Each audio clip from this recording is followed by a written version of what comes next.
Who comes first in your life? Putting yourself first has been misunderstood. So many people are exhausted, resentful, and disconnected, not because they don't care enough, but because they care too much without caring for themselves. Burnout doesn't happen to people who lack compassion. It happens to people who never learn to prioritize themselves without guilt. My name is Aubrey Lynch. For the last 40 years, I've worked with artists, executives, and high achievers, people who lead, give, create, and show up for others constantly. And here's a pattern I've seen over and over again. The pitfall isn't caring too much.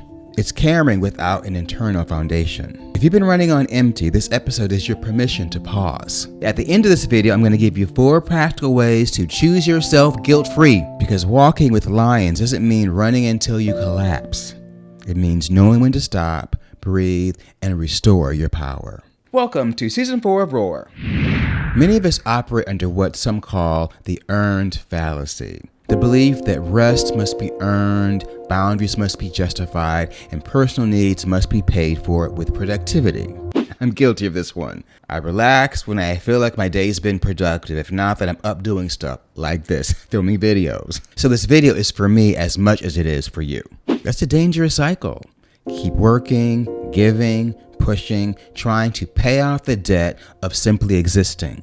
You don't owe exhaustion to anyone. A lot of people worrying that putting themselves first is ego-driven. The opposite is true. When you ignore your needs, ego takes over. When you're depleted, you enter survival mode. And survival mode is reactive. That's where defensiveness lives, resentment builds, and short tempers show up. Putting yourself first is not feeding the ego. It's how you quiet the ego so the highest self can lead. The roadmap to the highest self relies on intuition, but intuition isn't passive, it's fuel. When you neglect yourself, intuition fades. You can't read the roadmap if the light is dim, and exhaustion dims the light. Take a moment to reflect honestly. Are you mislabeling harmful behavior? Notice how self-abandonment disguises itself as generosity. True generosity overflows from a full cup. Self-abandonment drains the source. When guilt shows up as you choose yourself, treat it as a signal to audit, not a moral failing. What does this look like in practice? Stop viewing self-care as a luxury or reward. It's operational maintenance. A vehicle cannot reach its destination without maintenance. Neither can your highest self. Wholeness, not depletion, is the operating system. Boundaries are not walls to keep people out. They're filters, they're bridges, they're doorways that you get to monitor. They define how you engage and when you engage. Boundaries have nothing to do with how much you care. In fact, boundaries make relationships sustainable. Boundaries are not something you earn after working hard. They are an act of self-respect that protects your highest self. They tell the truth about your capacity. Practical tools to start today. Here are 4 ways to begin choosing yourself without guilt. Tune in. Listen to your body, emotions, and energy. Ask, what part of me have I been postponing? These signals guide alignment. Audit your guilt. When guilt arises, pause to remind yourself guilt is learned, it's not truth.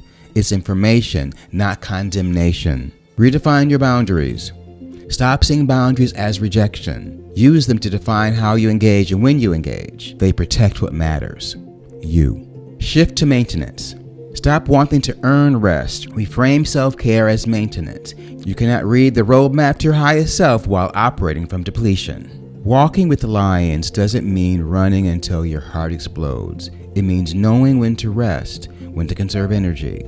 So when you move with power and command. A lion does not apologize for sleeping. It rests to survive. It rests to lead. Putting yourself first is not selfish. It's how you stay aligned, grounded, and whole.